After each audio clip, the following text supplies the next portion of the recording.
سوال پہلا جو عام طور پر آتا ہے کہ کیا دجال انسان ہے یا انسان ہوگا، اور اگر انسان ہے تو پھر وہ پیدا ہوا ہے اور اسے مرنا بھی ہے، اور اس کے ساتھ ہی ایک ضمنی سوال یہ پیدا ہوتا ہے کہ اسے تو آنا ہے آخری دور میں، جیسا کہ ہم سنتے ہیں، تو یہ پہلے دور میں اس کا تذکرہ کیا سگنیفیکنس رکھتا ہے، یہ ساری چیزیں ہم جانچ کے یہ اصلی مسئلہ ہی دجال کے بارے میں ہے. اتنا بڑا مسئلہ ہے کہ علماء کی بھی کافی تعداد اس بارے میں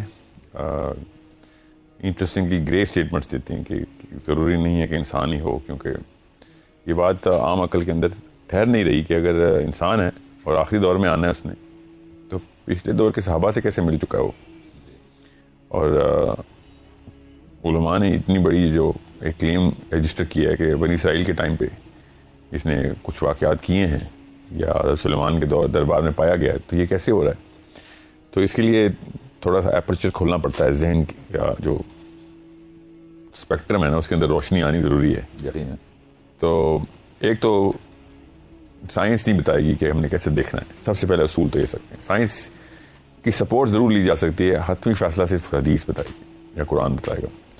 تو نبی علیہ السلام نے ہمیں بتا دیا کہ وہ انسان ہے. اب ہمیں یہ تو پتہ ہے کہ central figure as a human being لے کے چلنی ہے.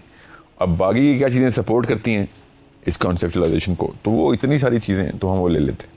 مگر ہم فزکس سے میں یہ نہیں لے رہا ہوں یا کسی اور سائنس یا کسی اور میٹا فزکس سے کہ اس کو کس طریقے سے میں نے دیکھنا ہے. حدیث بہت صریحاً ایک الفاظ اس طریقے سے چن کہ نبی علیہ السلام نے ہمیں بتایا اتنے آسان الفاظ میں کہ اس کو انسان نہ لینے کے پیچھے تو دلیل مانگنی پڑے گی اور کوئی اصول بھی نیا بنانا پڑے گا، مگر انسان ماننے کے پیچھے کوئی ایسی دلیل کی ضرورت نہیں، کیونکہ اتنی حدیث اپنے متن کے اندر ہی اتنی آسانی سے اتنے صحیحاً black and white simple truth کے ساتھ بتا رہی ہے کہ ایک آدمی ہے اور یہودیوں کی ایک عورت اور ایک مرد جو کہ جن کے گھر اولاد نہیں ہو رہی ہوگی اتنے سے، اس کے گھر اچانک دجال پیدا ہوگا اور اس کی آنکھیں ہوں گی، ایک آنکھ خراب ہوگی دوسری نہیں ہوگی خراب.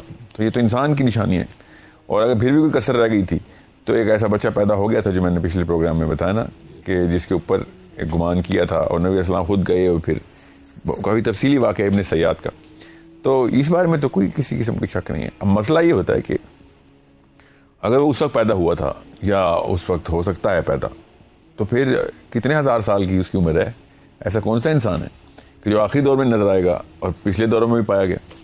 اور یہاں تو چلیں ابن سیاد پہ تو ہمیں سمجھ آ سکتی ہے کہ جی کوئی زیادہ وثوق سے کوئی بھی نہیں کہہ سکتا کہ وہی دجال تھے.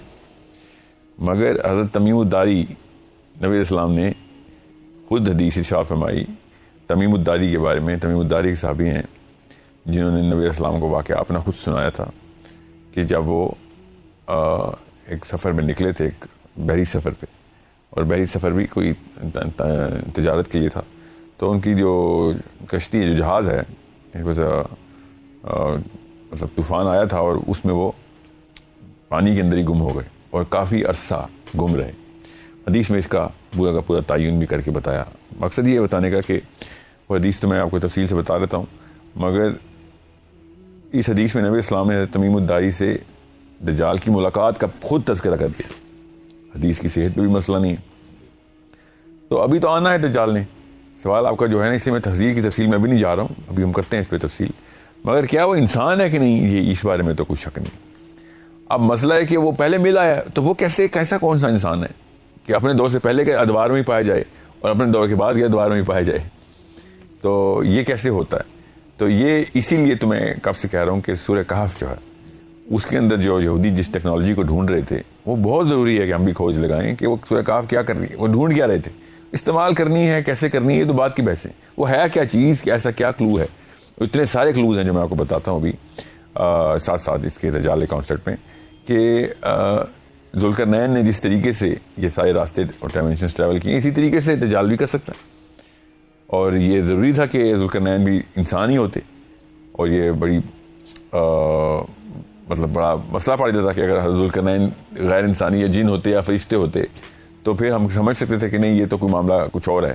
مگر دنیا کے اندر ہی سارا کا سارا معاملہ اللہ نے کر کے دکھایا ذوالقرنین سے. اور حضرت ذوالقرنین نے ایز اے ہیومن بینگ جو اچیومنٹ ریکارڈ کرائی ہے، تو دجال بھی تو ایز اے ہیومن بینگ ہی اچیومنٹ ریکارڈ. ان دونوں کا آپسی تعلق کیا ہے؟ کیونکہ سورہ کہف ان دونوں کا تذکرہ. اور حدیث دجال کے بارے میں بتا رہی ہے اور آیت ذوالقرنین کے بارے میں بتا رہی ہے سورہ کہفی کی آیات. اور اس وجہ سے آپ کو باقی کے ان جگہوں کے اوپر بھی, ان معاملات کے اوپر بھی ایک نگاہ ڈالنے کا اس لینس کے تھرو موقع مل جاتا ہے کہ ہزار 2,000 سال کی عمروں والے لوگ جی اور ایسے واقعات جو کہ ایب نارمل لگتے ہیں ہمیں جو انبیاء کے دور میں پہلے ہوتے آئے ہیں, وہ اس لینس سے اگر آپ دیکھیں گے تو کافی حد تک آپ ہمیں سمجھ آنا شروع ہو جائے گی کہ اللہ تعالیٰ نے ایک خاص نظام بنایا ہوا ہے, اس نظام کے تھرو ہمیں سارا کا سارا معاملہ کر رہے ہیں اللہ تعالیٰ. اور دجال نے بھی اس طرح کی کوئی ایک فارمولہ اس نے پکڑا ہوا ہے, اور میں آپ کو تفصیل سے بتاتا ہوں کچھ دیر میں کہ وہ فارمولے کی نشانی کیا ہے ہمارے پاس. فارمولہ کیا ہے یہ تو ہمیں نہیں پتا. اچھا, ایک آپ نے جیسے ذکر کیا کہ وہ انسان ہے اور اس کا مختلف حوالے ہیں. بعض ہمارے علماء اسے ایک سمبولک کے طور پر لیتے ہیں اور اس کا وہ حوالہ یہ دیتے ہیں یا پلی یہ لیتے ہیں کیونکہ قرآن پاک میں کئی جگہوں پہ اللہ تعالیٰ نے استعاراتی انداز میں علامتی طور پر چیزوں کا ذکر کیا ہے. اور پھر یہ بھی کہا جاتا ہے, اکثر میں نے سنا ہے علماء سے, کہ وہ اس کی, آپ نے جیسے ایک آنکھ خراب کا ذکر کیا, وہ کہتے ہیں کہ اس کی ایک ہی آنکھ ہوگی اور وہ اس کے ماتھے پر ہوگی اور وہ دونوں طرف دیکھ سکے گا. تو کیا یہ بھی اس کی بھی کوئی نص یا قرآن یا حدیث سے یہ ثابت ہے؟ قرآن تو دجال کے لفظ سے ہی آ رہی ہے نا, قرآن میں تو دجال کا لفظ ہی نہیں ہے. جی حدیث لیکن اتنی زیادہ ہے کہ کوئی بھی بندہ جس مرضی اینگل سے اس کو ریجیکٹ کرنے کی کوشش کرے کر نہیں سکتا. اتنی ساری احادیث اتنے سارے ترک سے ملتی ہیں, ایسے ڈیٹیل کے ساتھ ملتی ہیں کہ اس کانسیپٹ کو ریجیکٹ کرنے کے لیے بہت مطلب آنکھیں بند کرنی ضروری ہے. ورنہ تو جو بھی جس میں اینگل سے دیکھیں گے حدیث کی تمام تر صحیح الاسناد حدیث کی کثیر تعداد ہے جس کی بات کوئی بھی ڈینائی نہیں کر سکتا کہ دجال کا کانسیپٹ کیا ہے. ٹھیک ہے, تو اب سمبولک ماتھے پہ آنکھ یہ تو اس کے بارے میں تو کچھ بھی لکھا ہی نہیں ہے کہیں پہ, نہ قرآن میں نہ حدیث میں.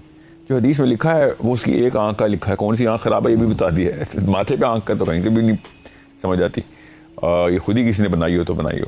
وہ آگے پیچھے دیکھ سکتا ہے کہ نہیں اس پہ بھی کوئی حدیث نہیں. ہاں یہ ضرور پتہ چلتا ہے کہ اس کے پاس ایسا کچھ طاقتیں ضرور ہیں کہ وہ حالات کے اوپر کڑی نظر رکھتا ہے کہ کب کہاں پہ کیا چل رہا ہے.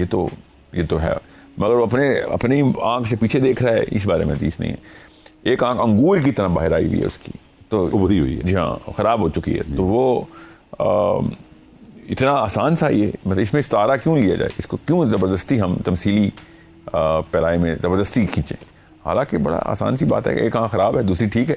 اور حدیث میں یہی ہے, حدیث استعارہ تو استعمال ہی نہیں کر رہے ہیں. پر نبی علیہ السلام نے اشارہ فرمایا کہ استعارہ ہوتا کہ تمہارا رب ایک آنکھ والا نہیں ہے.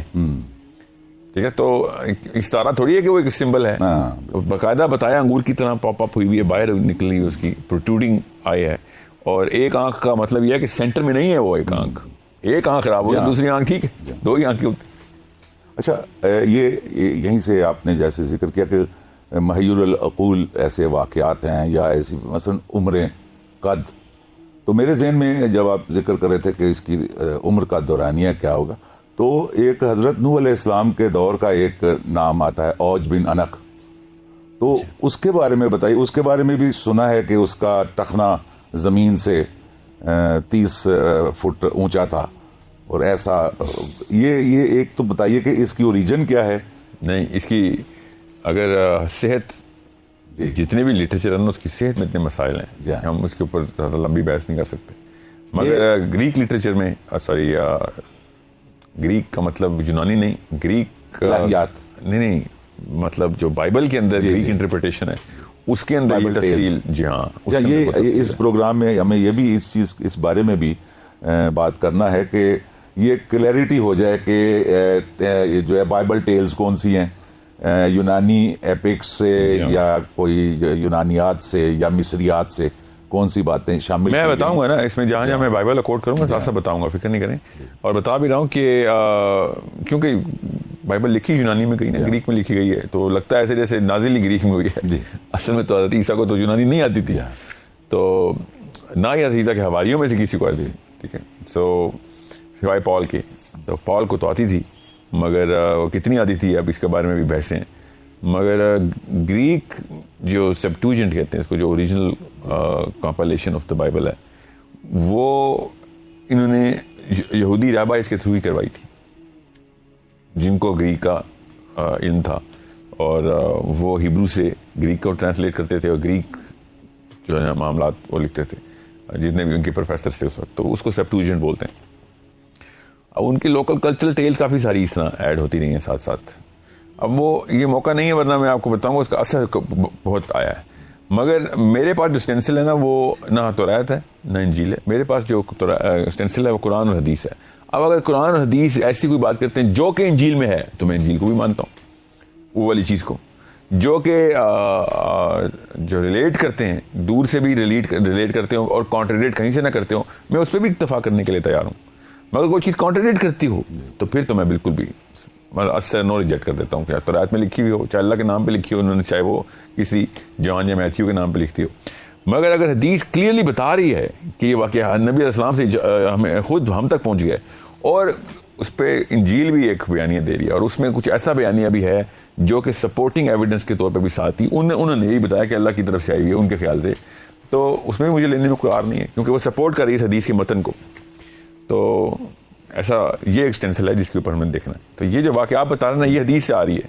اچھا, حدیث اس سے آ رہی ہے. کہا یہ جاتا ہے کہ وہ جو کشتی بنائی گئی تھی اس کی لکڑی وہ اتار کے رکھ دیا. جی ہاں, اور وہ درخت کا بھی بتایا گیا کہ صرف وہی تھا جو بندہ اس درخت پہ اسی نے اگایا تھا وہ درخت ایکچولی. اب یہ آپ ہمیں بتا رہے ہیں کہ یہ ایک بائبل ٹیلز میں ہے, اس کی اتھینٹسٹی بائبل ٹیل میں بھی نہیں ہے. اچھا, بائبل ٹیل جو ایک کی ورڈ ہے, بائبل کے اندر کچھ کہانیاں وہ بائبل ٹیل ہے. بائبل کے امبریلا کے اندر کافی ساری کلچرل سٹوریز ہیں, جی وہ بائبل ٹیلز کہلائی جائیں گی.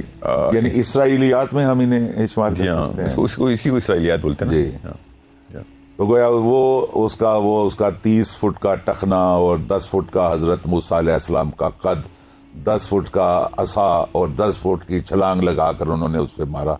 یہ ساری باتیں جو ہے یہ وہی ہیں, دیوالائیت ہی ہیں ساری. نہیں ہو سکتا ہے یہ درست ہوں, میرے پاس ریجیکٹ کرنے کا کوئی آلہ نہیں ہے, مگر ان کو ماننے کا کوئی آلہ میرے پاس صرف حدیث ہے, قرآن. یعنی آپ نے جو پہلے بڑی ہمارے میرا خیال ہے آپ کی گفتگو کی اور ہمارے پروگرام کی خوبصورتی یہی ہے کہ آپ نے جو ساتھ کیا ہے وہ قرآن اور حدیث. جی ہاں, بس اس کے علاوہ میرے پاس کوئی آلہ نہیں ہے کہ میں کسی بات کو ایکسیپٹ کر سکوں. ریجیکٹ کرنے کا تو آلہ بھی نہیں ہے میرے پاس, سوائے اس کے کہ کوئی چیز حدیث کو بالکل الٹ کی بات بیان کر رہی ہے ان کی کتاب میں, یا قرآن کی کوئی بات الٹ, قرآن کی آیت کہتی ہو کہ اس وقت ہوگا, وہ کہتے ہو کہ نہیں اس وقت نہیں, اس وقت ہوگا, تو میں نہیں مان سکتا.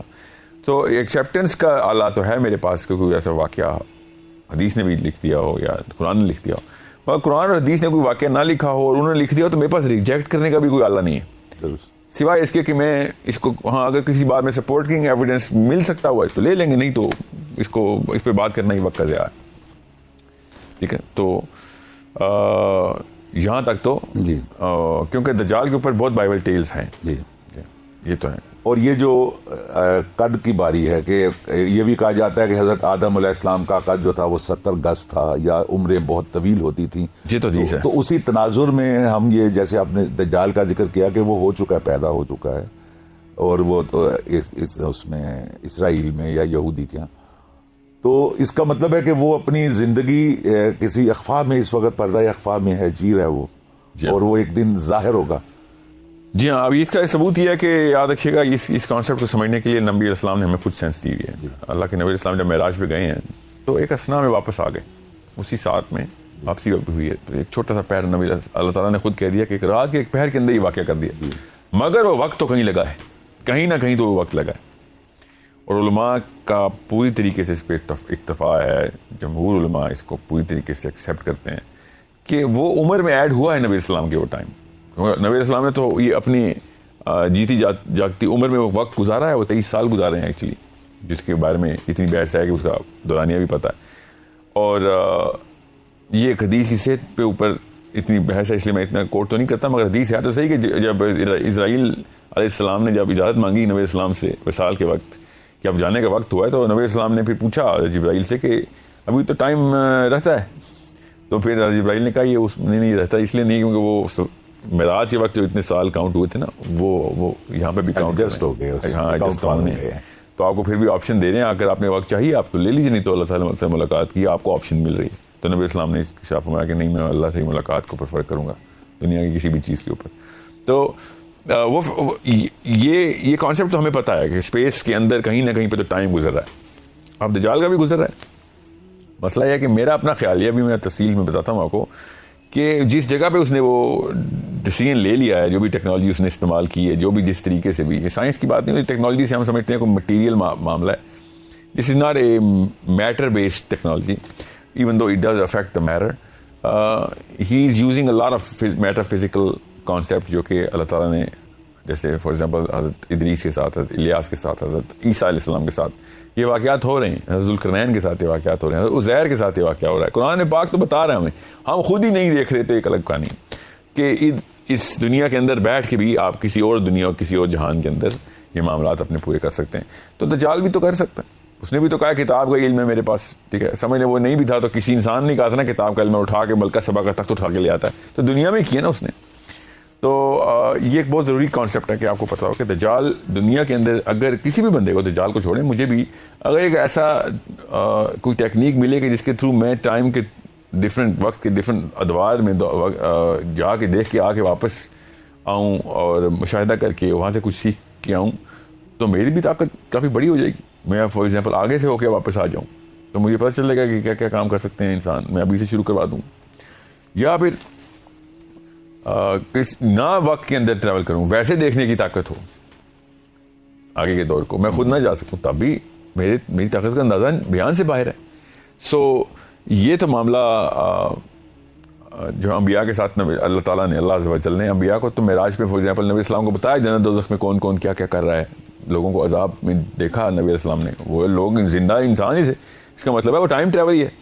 وہ آگے جا کے دیکھ کے آئے نبی السلام کے کس بندے کے ساتھ کیا کیا واقعہ ہو رہا ہے. ابھی تو وہ دنیا میں پیدا ہوا ہے, ابھی اس نے تو مرنا ہے, پھر دوزخ میں جانا ہے یا جنت میں جانا ہے. جنتیوں کو دیکھا نبی السلام نے, اس میں انسانوں کو دیکھا. ابھی کہاں پہ یوم الدین ہوا ہے جی. تو ابھی انہوں نے آگے کا وقت دیکھ کے واپس آئے. یہ ایک نبی علیہ السلام کو اللہ تعالیٰ نے نشانی دکھانی تھی اپنی. تو بالکل اس طریقے سے یہ کچھ ایسے معاملات ہیں جو کہ کچھ انسانوں نے فار ایگزامپل ان کی ذوالقرنین نے, یہ اللہ تعالیٰ نے کہا ہم نے اس کو دیا تھا, تو کیا پتہ اللہ تعالیٰ نے ہمارے ٹیسٹ کے لیے دجال کو بھی ایسے کوئی معاملہ دیا, یا پھر کوئی اور چیز ہے, لگتا تو ایسے کہ ایسی کوئی چیز تھی. اچھا, یہ جو عیسیٰ علیہ السلام کے دور میں دجال کا ظہور ہوگا, ان کی مراجعت ہوگی اور اس کا ظہور ہوگا, یہ کوئی خاص اس کی یہ کوئی ٹائم لنک ہے اس میں, کیا حکمت کیا ہے جو آپ محسوس کرتے ہیں؟ دیکھیں اللہ کے یہاں تکے نہیں ہیں. اللہ تعالیٰ کا جو ڈیزائن ہے نا وہ ہیپ ہیزرڈ نہیں ہے. یہ سب نپا تلا قدر کے ساتھ ڈیزائن اتنا پرفیکٹ بیلنس کے اندر ہے. اور وہ کیسے پتہ چلا ہمیں اللہ کے نبی علیہ السلام نے ہمیں خود بتایا کہ دجال کو دیکھنا کیسے. دجال کا پہلا جو سائٹنگ نبی علیہ السلام نے خود کی وہ حضرت عیسیٰ کے ساتھی کی خواب میں. نبی علیہ السلام نے کہا کہ میں نے دیکھا کہ عیسیٰ جو ہے نا وہ دو بندوں کے کندھوں کے اوپر ہاتھ رکھے ہوئے کعبے کا طواف کر رہے ہیں. اور پھر انہوں نے ارشاد فرمایا کہ میں نے ان کے پیچھے دیکھا کہ دجال بھی بالکل اسی طریقے سے حضرت عیسیٰ کی نقل اتارتے ہوئے کہ جیسے کاپی کرنے کی کوشش کر رہا ہو, وہ بھی کعبے کا طواف کر رہا ہے. ٹھیک ہے, پھر دجال کو نبی السلام نے کیا کہا کہ دجال کی سواری کیا ہے, گدھا. اس گدھے کی نشانیاں تک بتا دی. ہم کیا کر رہے ہیں, بیٹھ کے اس کو ہوائی جہاز بنا لیتے ہیں, کبھی ہیلی کاپٹر بنا لیتے ہیں, کبھی کوئی ٹیکنالوجی بنا لیتے ہیں. جب نبی علیہ السلام نے کہا گدھا ہے, وہ انسان ہے اور وہ گدھے پہ بیٹھے گا اور اس کے کان اس طرح کے ہوں گے گدھے کے, تو یہ کیوں نہیں ہمیں سمجھ آ رہی کہ اس کو گدھا ہی لینا ہے. اگر ہم وہ والی 2 نمبری شروع کریں کہ نہیں گدھا نہیں وہ جہاز ہے, نبی علیہ السلام نے اس لیے کہا گدھا کہ لوگوں کو کیسے پتہ چلے گا کہ جہاز کیا ہوتا ہے, تو گدھا ہی کیوں کہا آپ نے؟ صحیح, اور بھی کافی جانور ہیں, گدھے ہی کی کیوں مثال دی؟ ہاتھی تھا جی, یا گھوڑا کہہ دیں یا پھر اور کوئی برق رفتار چیز ہو. ٹھیک ہے, گدھا اور ہوائی جہاز کا کوئی تعلق نہیں بنتا, سوائے اس کے کہ کانوں کی جو اسپین ہے اور اس کے بعد جو سپیڈ بتائی ہے گدھے کی, وہ اس کے بعد لوگوں نے کہا وہ جہاز کو نبی السلام تمثیلی طور پہ ایک استعارہ ہے بھائی اور کچھ بھی نہیں. حالانکہ ایسا نہیں ہے, گدھے کے پیچھے ایک وجہ ہے. یہ ہم جو تمثیل کا یا علامت کا یا استعارے کا استعمال کر کے دین کی تفہیم کی کوشش کرتے ہیں, اس کی کیا وجہ بنیادی طور پر؟ کچھ جگہوں پہ تو جہاں پہ اللہ تعالیٰ نے خود آیات متشابہات دی ہیں نا, تو وہاں پہ تو اللہ تعالیٰ نے بتایا کہ بھائی میں اب جنت کا کوئی پھل تمہیں تو نہیں دکھا سکتا, تو تمہارے پھلوں کی مثال سے ہی بتاؤں گا کہ اس طرح کے ہیں تو متشابہات تشبیہات میں سے آتا ہے. تو اس کے علاوہ اب ہماری اپنی کج فہمی ہو کہ جس میں ہمیں کوئی بات کہیں ادھر ادھر نہیں سمجھ آ رہی ہے, سائنس کا علم نہ ہو, سائنس کا علم بالکل بھی نہیں ہے, اور مارج بتانے آپ نے کہ اللہ نے کہا ہے کہ مارج کیا ہوتے, کون سے راستے ہوتے ہیں, تو پھر آپ سیڑھیاں ہی بولیں گے نا اس کو. اب سیڑھی تو نہیں ہے وہ, سیڑھی تو اور سلو کام ہوتا ہے. آپ میرے سامنے سیڑھی رکھ دیں اور میں نے سیدھا چلنا ہو ویسے زمین پہ, تو سیڑھی تو سلو کر دے گی. اللہ تعالیٰ نے مارج کو سب سے تیز ٹریک بتایا. تو سیڑھی کا استعارہ استعمال کرنا اس وقت کے بندے کی مجبوری تھی کہ میں کیا کر رہا ہوں, اوپر جانے کے لیے بات ہو رہی ہے. حالانکہ اوپر اور نیچے جانا کچھ نہیں ہوتا اسپیس میں. اسپیس اوپر نیچے کے جو چیز مبرہ ہے پوری طرح, کیونکہ اوپر اور نیچے زمین کا ایک ایسا معاملہ ہے کہ کیونکہ گریوٹی ہے ادھر, تو ہم اوپر جاتے ہیں تو نیچے آ جاتے ہیں. فرشتے تو بغیر گریوٹی کے ٹریول کر رہے ہیں, تو یہ اوپر یہ نیچے, اس کا مطلب ہے چاند ہم سے اوپر ہے, مگر ہم چاند پہ جائیں گے تو زمین ہمیں اپنے سے اوپر نظر آئے گی. اسپیس میں تو ایسا کانسیپٹ نہیں ہے. تو مگر جس بندے کو نہیں یہ سینس, اس نے پھر ایسی بات نہیں کرنی ہے کہ ستارے لگائیں. تو اور خیر ہے جہاں تک اگر استعارہ بھی استعمال ہو, مگر جب ایکسپلینیشن اور اتنی کرٹیکل میٹرز کی بات ہو اور اس کے اوپر ہم استعارات شروع کر دیں اور سملیز اینڈ میٹافورز کی کیٹیگرائزیشن کے اوپر اصولی جنگ شروع کر دیں, تو سب سے پہلے تو یہ اصول واضح کریں کہ استعارہ کہاں استعمال کیا جانا چاہیے, کہاں نہیں, یہ اصول بتا دیں. یہاں پہ تو بات صریحاً اور خود اللہ کے نبی علیہ السلام سیلف ایکسپلینیٹری بات کریں کہ میں نے دجال کو عیسیٰ کے پیچھے طواف کرتے دیکھا, اور پھر دجال کو گدھے پہ دیکھا. آپ گدھا کیوں؟ کیونکہ حضرت عیسیٰ علیہ السلام گدھے کے اوپر جیروسلم انٹر ہو رہے ہیں اپنی لائف میں, اور یہ نشانی ہے حضرت عیسیٰ کی توریت کے اندر, انجیل کے اندر, کہ گدھے کا جو خرے عیسیٰ, جی خرے عیسیٰ کا جو سمبل ہے وہ as a part of a significant credibility of حضرت عیسیٰ ہے کہ بھائی تمہاری تو نشانیاں میں یہ تھیں. نبی علیہ السلام اونٹ پہ سواری کرتے تھے, حضرت عیسیٰ گدھے پہ سواری کرتے تھے. This is part of his repertoire, یہ ان کی نشانی کے اندر ایک نشانی ہے. تو دجال کا ہوائی جہاز اچانک ہم نے نکال دیا, وہ اگر ہوائی جہاز پہ آئے گا تو یہودی مانیں گے نہیں اس کو, وہ کہیں گے بھائی ہم نے تو گدھا کسی وجہ سے رکھا ہوا, اللہ نے بتایا تھا کہ گدھے پہ آئے گا, تو یہاں پہ بوئنگ 747 پہ آ گئے اور ہم کہہ رہے ہیں کہ توریت میں ڈھونڈنے کے لیے تمہیں جہاز نہیں چاہیے. ہم مسلمانوں نے کیا کیا ہے کہ حدیث توریت کی طرف ہمیں ڈائریکٹ کر رہی ہے کہ دیکھ لو ان کی سائیکالوجی کو, سمجھو ان کی نفسیات کو, اور ہم نے ان کو سائنس کی طرف گھسا دیا اس حدیث کو. اور جب میں سائنس کی بات کرتا ہوں تو اسلام میں سائنس کو سارے بیٹھ گئے, خود ہوائی جہاز گھسا لیتے ہیں ہم, اتنا بڑا 247 سیٹر 747 بوئنگ گھسا لیا ہم نے, اور وہاں پہ سائنس نہیں سمجھ آ رہی. اللہ تعالیٰ کے نبی اسلام نے ہماری آسانی کے لیے بتایا تھا. یہودیوں کی دو فرقے اس وقت, اور دونوں بڑے پائے کے تعداد میں, یہ بھی نہیں کہ کوئی ایک مائنورٹی میں, دونوں فرقوں میں ایک امتیاز جو ہے وہ یہ ہے کہ ایک کہتا ہے کہ دجال گدھے پہ آنا ضروری ہے. دجال نہیں, وہ کہتے ہیں مسیحا گدھے پہ آنا ضروری ہے. اور دوسرے فرقے نے اس کی ایکسپلینیشن دی ہے کہ اگر یہودی دنیا کے سارے اسرائیل میں آ گئے تو پھر یہ گدھے پہ نہیں آئے گا, پھر گدھے پہ آنا ضروری نہیں ہے. اور اگر نہ آئے لوگ دنیا میں اسکیٹر رہے اور نہ ہمارا میسج مان سکے, ہم نے پریپیئر نہ کیا تھا یہودیوں کو, کیونکہ ان کی نشانی ہے کہ یہودی مسیحا تب تک اپنی طاقت میں آ کے سلطنت نہیں قائم کریں گے ان کے مسیحا جب تک سارے یہودی اسرائیل نہ آ جائیں. یہ شرط ہے. مسیحا نے سب سے پہلے یہودیوں کو اسرائیل بلانا ہے. یہ اہل یہود کی فقیہی شرائط میں سے نقطہ ہے. اب اگر سارے یہودی اسرائیل آ گئے تو اس کو گدھے پہ آنے کی ضرورت نہیں ہے. سائنس بھی یہ بتاتی ہے. دیکھیں اگر آپ یہودی بن کے سوچیں تو آپ کو پتہ چل جائے گا بھائی پہلے ہی کام ہو چکے تھے, نشانی کی کیا ضرورت ہے. اور اگر یہودی دنیا میں رہے تو یہ گدھے پہ ہی آئے گا, تاکہ دنیا اس کے پیچھے واپس آئے, کیونکہ دنیا کو تیرے اس نشانی کی ضرورت پڑے گی کہ تو گدھے پہ ہی آئے. یہ فقیہی مسئلہ اہل یہود میں ڈسکشن میں چل رہا ہے. ہم یہاں پہ گدھے اڑا کے جہاز گھسا دیا ہم نے. وہ حالانکہ کتنا سیریس لے رہے ہیں اپنے مسیح کو, اور ہم نے مسیح دجال کو سیریس نہیں لیا ہوا, حالانکہ ہمارے اوپر آفت بن کے آنا ہے, ان کے اوپر آفت بن کے نہیں آنا. ہم نے اس کو کیجول لیا ہوا ہے اور سمبل گھسا دیے اور نام علم کا گھسایا ہوا ہے کہ ہمیں بڑا علمی قسم کی بحث ہو رہی ہے. اور وہ جو کہ اصل میں مانتے ہیں جنہیں اپنی جانیں قربان کرنی ہے, سب مال قربان کرنا ہے اپنے مسیح پہ, وہ کہہ رہے ہیں کہ گدھا نہ ہوا تو